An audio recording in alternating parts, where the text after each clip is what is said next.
UP board class 12th के बच्चे ध्यान दीजिएगा, आज एक प्रश्न करवाऊंगा 8 नंबर का। इस अवकलन समीकरण पे ये वाला जो प्रश्न है, इस बेसिस पे जो प्रश्न आता है वो 8 नंबर का प्रत्येक वर्ष आता है। गारंटी है नहीं आएगा, पढ़ाना छोड़ दूंगा। सारी वीडियो में बोलता हूं, जो प्रश्न करवाता हूं गारंटी के साथ करवाता हूं, जिसमें बोल देता हूं ना वो 100% आता है। मेरी बातों को ध्यान से समझिए। जो भी बड़े भैया हो दीदी हो, पेपर उठाइए, 19, 20, 18, 21 जो पेपर उठा सकते हैं, जो सेट उठा सकते हैं उठाइए। इस प्रकार का प्रश्न आया होगा 8 नंबर में, जो आप बोलेंगे वो करके दिखाऊंगा। मैं बोलता था 24 मार्च से पेपर होगा, आपने यकीन नहीं किया। इस बार भी यकीन करेंगे तो आपका भला, नहीं करेंगे तो आप समझिएगा। अब जो बच्चे देख रहे हैं इस वीडियो को, अब ध्यान से देखेंगे। कुछ तो स्किप करके चले गए होंगे, लेकिन जो ध्यान से देख रहे हैं वो अब देखेंगे।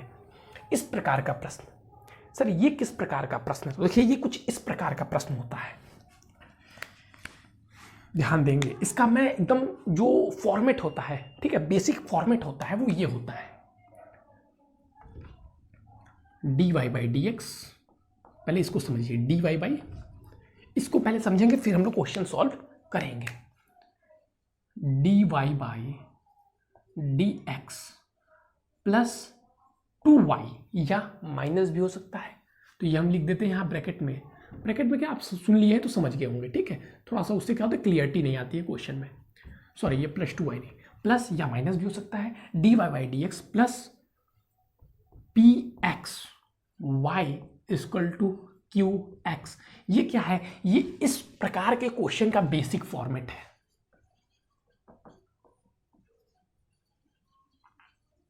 ठीक है। 100% गारंटी 8 नंबर में, 100% गारंटी। एक प्रश्न करवाऊंगा, आप बोला था ना 100% गारंटी। सर देखिए, पहले आपको समझना है इस प्रकार का प्रश्न बनता कब है। ये स्ट्रक्चर आपको दिखना चाहिए। जैसे आपको इस क्वेश्चन में ये स्ट्रक्चर दिखाई दे रहा होगा, दे रहा है कि नहीं दे रहा है? हाँ सर, दिखाई दे रहा है। इस प्रकार का स्ट्रक्चर दिखाई दे रहा है कि नहीं? ये देखिए, अब यहां पे एक चीज देखिएगा, समझिएगा। ये जो px और ये जो qx है,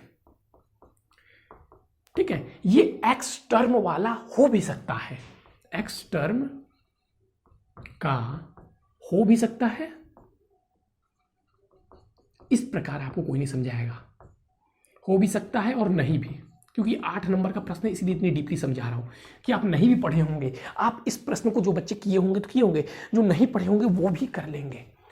हो भी सकता है, नहीं भी, मतलब ये कांस्टेंट भी हो सकता है और x का टर्म भी हो सकता है। ठीक इसी प्रकार ये भी कांस्टेंट भी हो सकता है और x का टर्म भी हो सकता है। जैसा आप इस प्रश्न देख रहे होंगे तो यहाँ पे ये px कांस्टेंट है, जबकि qx x का टर्म है। अब कुछ प्रश्न में, जैसे कि आप बेसिक वाला अगर डिफरेंशियल इक्वेशन का क्वेश्चन सॉल्व किए होंगे, तो हम अगर क्या करता, इस प्रश्न में कुछ और भी कर सकता था। कैसे? जैसे यहां पे अगर आपको दे देता dy/dx,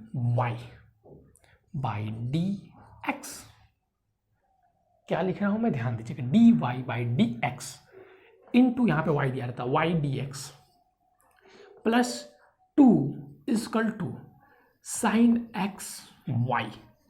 अब आप परेशान हो गए, अब इस प्रकार का प्रश्न किस प्रकार से करें? ऐसा तो सर आपने कुछ पढ़ाया ही नहीं था, यही फॉर्मेट है। अगर फॉर्मेट बिगाड़ दिया है और लग रहा है कि अगर कुछ गुणा भाग करने से यही फॉर्मेट बन जाएगा, तो क्या करते हैं, इसको इस फॉर्मेट में चेंज करते हैं। जैसे इस प्रश्न में अगर हम y का मल्टीप्लाई कर दें तो dy/dx plus 2i equal to sin x, ठीक है। तो आपको प्रश्न थोड़ा सा ऐसे पलट सकता है, तो एक बार उसको देखेंगे कैसे, ध्यान से। अच्छा, ये चीजें सर समझ में आ गई। अब बताइए इस प्रश्न को हल कैसे करते हैं। तो देखिए, स्टेप वाइज आपको बताऊंगा, स्टेप वाइज पहले आपको बताऊंगा इस प्रश्न को हल करने का तरीका, फिर ये बगल वाला प्रश्न हम हल करेंगे। बेसिक प्रश्न आपसे लिखा हो, इसी पे सब प्रश्न होंगे, सारे प्रश्न ऐसे ही आएंगे। इस पर एक प्रश्न आता है, इसीलिए इसको इतने डीपली समझा रहा हूं। 8 नंबर का, वो भी 8 नंबर छोटे मोटे नंबर नहीं होते हैं बच्चों, ये देखिएगा। और वो भी एक प्रश्न करने का, और वो भी ज्यादा समय नहीं लेने का। स्टेप वन क्या है सर? जो अभी आपको बताया, यदि प्रश्न जो आपका हो बेसिक फॉर्मेट में न हो, बेसिक फॉर्मेट में न हो, तो यदि गुणा भाग करने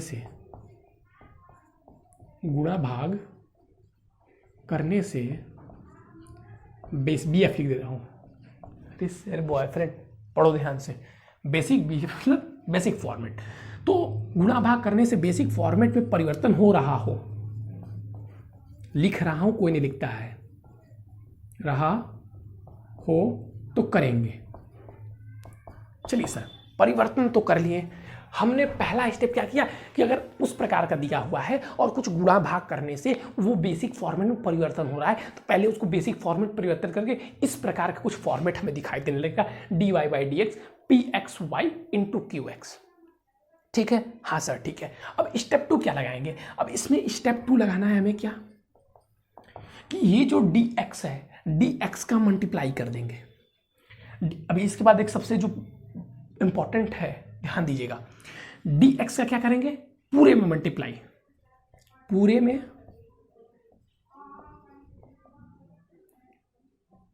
मल्टीप्लाई, ध्यान दीजिएगा, dx का पूरे में मल्टीप्लाई। चेंज करने के बाद से बेसिक फॉर्मेट में चेंज करने के बाद से क्या करेंगे, dx का पूरे में मल्टीप्लाई करेंगे। तो अगर इसमें अगर हम dx का मल्टीप्लाई करते हैं तो क्या हो जाएगा, ध्यान देंगे अगर आप लोग, तो बन के क्या आ जाएगा आपके सामने बन के आएगा dy plus P X D X Y equal to Q X D X. अच्छा सर, कुछ ऐसा जो स्टेप बता रहा हूं उसी स्टेप से इस प्रकार के सारे प्रश्न हल होते हैं। ठीक, अब इसमें स्टेप 3, 4 स्टेप बस होते हैं। स्टेप 3 में कौन सा कदम आपको बढ़ाना है, सोचिए। ये बिना स्टेप जाने आप इस प्रश्न को नहीं कर पाएंगे, ये समझिए, रूल कहिए, स्टेप कहिए, जो कहना है कहिए। अब इस स्टेप में क्या करते हैं कि जो p इंटू डी एक्स यहां पर बना है आपका, ये p इंटू जो dx आया है, इस p इंटू dx को क्या करते हैं, e के पावर लेते हैं, e के पावर उसका समाकलन लेते हैं। ठीक है, और सब में गुणा करते हैं। जैसे देखिए मैं यहां पे लिखे दिखा रहा हूं, इसको समाकलन गुणांक भी कहते हैं। ठीक है, इसको क्या करेंगे, e के पावर p x dy को e के पावर लेंगे, e के पावर लेंगे। ठीक है, इसे क्या कहते हैं, कभी कभार किसी प्रश्न में भी बोलता है, ये हो जाएगा क्या, समाकलन का साइन, और ये क्या देगा, पी एक्स डी एक्स। ठीक है, ई के पावर लेंगे, इसे हम लोग क्या बोलते हैं, इसे समाकलन गुणांक भी बोलते हैं। कभी कभार एक नंबर बहुविकल्प में पूछ लेता है गुणांक, कभी कभी बहुविकल्पीय प्रश्न में भी पूछ लेता है कि समाकलन गुणांक बताइए, इसमें दे देगा ऐसे, बताइएगा, पूछेगा समाकलन गुणांक क्या होता है। अब इस स्टेप एक बढ़ा देता हूं, स्टेप 5th स्टेप तक चले जाइएगा। स्टेप 4, इस स्टेप में क्या करेंगे, इस e के पावर अभी एग्जांपल करके दिखाऊंगा, अच्छे समझ में आएगा। e के पावर जो पी एक्स डी एक्स है, इसका पूरे इक्वेशन में गुणा, इसका पूरे इक्वेशन में गुणा,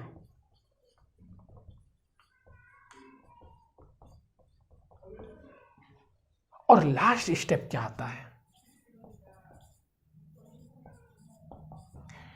स्टेप 5 जो आता है, जब आप इसका गुणा कर देंगे सारे समीकरण में, तो ये जो आपका LHS है, LHS परिवर्तित हो जाएगा आपका y इंटू ई के power P X D x के रूप में। पूरा ये जो आपका LHS है, ये इस प्रकार परिवर्तित हो जाएगा। पूरा देखिए जो बता दिया फॉर्मेट, इसी फॉर्मेट में प्रश्न होने हैं। पूरा जो आपका फॉर्मेट है किस रूप में, ये यहाँ से x लिख दिया ना, या आप इसको आगे लगाइए पीछे लगाइए, कुछ बच्चे आगे लगाते हैं, ये लीजिए लिख देता हूँ इसको भी साफ करके। इस प्रकार से आपका ये परिवर्तित हो जाएगा। अब मैं आपको करके दिखाऊंगा। यहां तक आपने कर लिया, फिर क्या करते हैं, अब LHS इक्वल टू RHS लेके जैसे हम लोग प्रश्न हल करते हैं वैसे हल करते हैं। ठीक है, जैसे प्रश्न हल करते हैं वैसे हल करते हैं। तो ये प्रश्न हल करने का तरीका जो मैंने बता दिया, इसमें हमें क्या करना है, अवकलन समीकरण का व्यापक हल ज्ञात करना है। क्या करना है हमें, अवकलन समीकरण का व्यापक हल ज्ञात करना है। अच्छा सर, चलिए सर, तो आप जो एग्जाम्पल लिए हैं उसे सॉल्व करके बताइए। ठीक है, तो हम चलेंगे जो हम एग्जाम्पल लिए उसे सॉल्व करने। ठीक है, तो जिनको स्क्रीनशॉट लेना होगा वो ले चुके हैं। अब चलते हैं हम क्वेश्चन की ओर डायरेक्ट। चलिए, जो जो स्टेप बताए थे वही करेंगे। ये क्या है, पहला स्टेप चेक करेंगे, बेसिक फॉर्मेट में परिवर्तित करना है, तो ये सर बेसिक फॉर्मेट में है, पहला स्टेप छोड़ दिए। दूसरे स्टेप पे आते हैं, dx का मल्टीप्लाई करना है। अब इसमें dx का मल्टीप्लाई करेंगे तो क्या हो जाएगा, dy equal to 2dxy equal to sine dx। अब आप अगर ध्यान दिए होंगे, तो क्या सर ध्यान दिए होंगे, अगर आप अब ध्यान दिए होंगे तो आपने पाया होगा क्या कि ये जो इसमें 2 है ये क्या है, px है। मैंने वहाँ बताया था कांस्टेंट भी हो सकता है, x का टर्म भी हो सकता है। अब थर्ड स्टेप क्या बोलता है, px को e के पावर लेंगे तो ये हमारा समाकलन गुणांक, जिसे हम इंटीग्रेशन फैक्टर बोलते हैं, क्या होगा, e के पावर 2dx। अब थर्ड स्टेप क्या बोलते हैं, फोर्थ स्टेप, इसका पूरे इक्वेशन में मल्टीप्लाई करेंगे, कर देते हैं। तो हम इसका पूरे इक्वेशन में मल्टीप्लाई करेंगे तो क्या हो जाएगा, e के पावर, अभी समझाऊंगा सारी चीज़ें, समझते चलिए कैसे, वहाँ पे मैंने वो सारी चीज़ें लिखी है। e के पावर 2dx,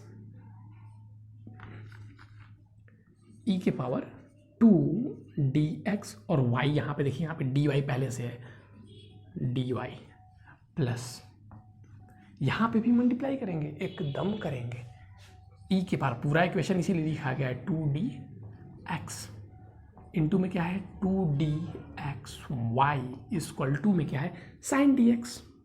तो इसमें भी आ जाएगा e के पावर 2dx और क्या है साइन dx।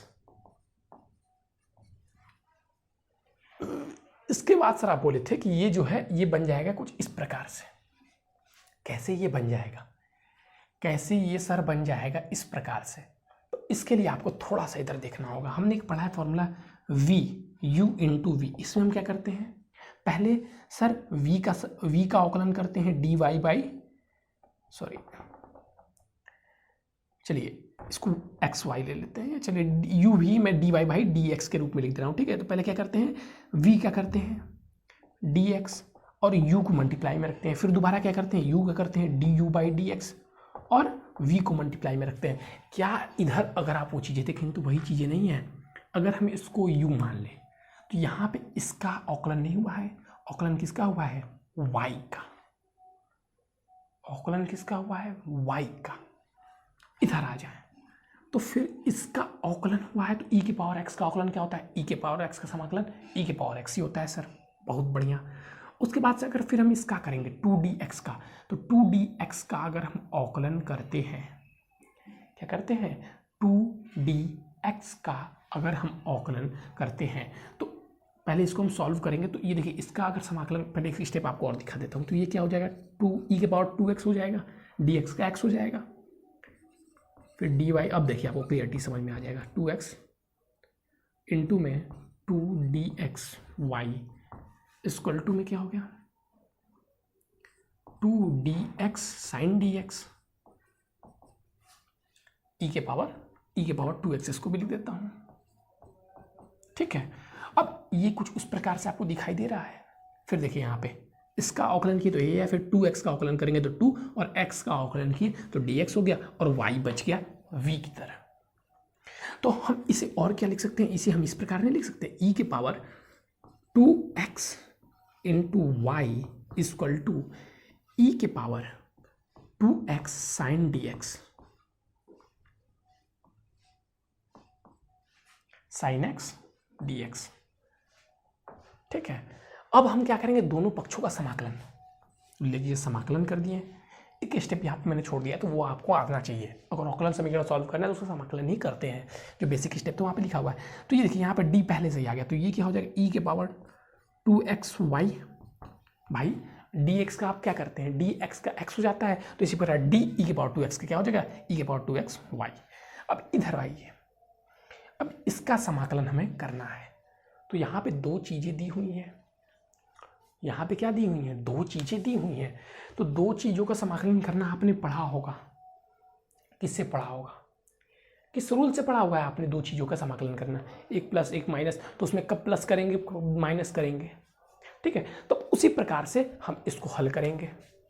अब मेरे पास जगह नहीं है तो मैं कर देता, हम इसको अब हल करेंगे, फिर y का वैल्यू हम निकाल लेंगे यहाँ से, ठीक है। तो y की वैल्यू निकाल देंगे। जो मेन था वो आपको समझ में आया कि नहीं, ये दो चीज़ों का मल्टीप्लाई वाला समाकलन करना पीछे आप पढ़ चुके होंगे, ये कुछ नहीं था। लेकिन अगर आपको ये सारे स्टेप नहीं पता होते, जिन बच्चों को नहीं आते हैं मैं दूसरे वीडियो बना दूंगा। मैं इरेज नहीं करना चाहता। इरेज क्यों नहीं करना चाहते सर? इरेज इसलिए नहीं करना चाहता कि बच्चे कुछ स्क्रीनशॉट लेंगे तो वो ले लेंगे और आगे आपको आता भी है, आपका टाइम वेस्ट होगा, ठीक है। तो यहाँ से हम क्या करेंगे, यहाँ से देखिए, हम यहाँ से डिरेक्ट करके दिखा देता हूँ आधी चीज़ें जो जगह है। तो y इक्वल टू यहाँ पे हो जाएगा इसका जो हम समाकलन करेंगे,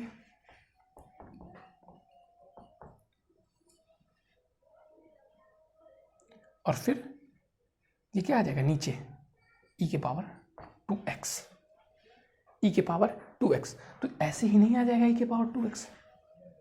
हम जब आप इसका समाकलन करेंगे तो इसके साथ एक c भी आएगा, तो इसके साथ भी आएगा e के पावर 2x, और जो c आएगा उसके साथ भी आएगा e के पावर 2x। तो इस चीज़ को याद रखिए, इसीलिए मैंने लिख दिया, क्योंकि उस साइड था और समाकलन करने के बाद हम इस साइड लाते, तो ये आ जाएगी यहाँ पे आपकी y की वैल्यू। ये प्रश्न प्रत्येक वर्ष 8 नंबर का आता है, इंपॉर्टेंट है। सारी चीज़ें समझिए, बारीकी से मैं आपको समझा दिया, एक एक पॉइंट समझा दिया। 8 नंबर का हर एक वर्ष आता है सिर्फ इस स्टेप के लिए, और सारी चीज़ें सभी बच्चे को आते हैं, लेकिन ये स्टेप बच्चे जो नहीं पढ़ पाते हैं वो नहीं कर पाते हैं। तो इस प्रश्न को ध्यान से देखेंगे बच्चों। आज के लिए बस इतना ही, फिर कल मिलेंगे। इस समय तो बस 8 नंबर 5 नंबर जितने खाली प्रश्न आएंगे सब यूपी बोर्ड में आने वाले पर ही चर्चा होगी। अब हम बोर्ड के लिए नहीं पढ़ा रहे हैं, अब हम 12th के लिए नहीं पढ़ा रहे हैं, अब हम पढ़ा रहे हैं बस यूपी बोर्ड के पेपर के लिए। ध्यान रखिएगा, बहुत अंतर है।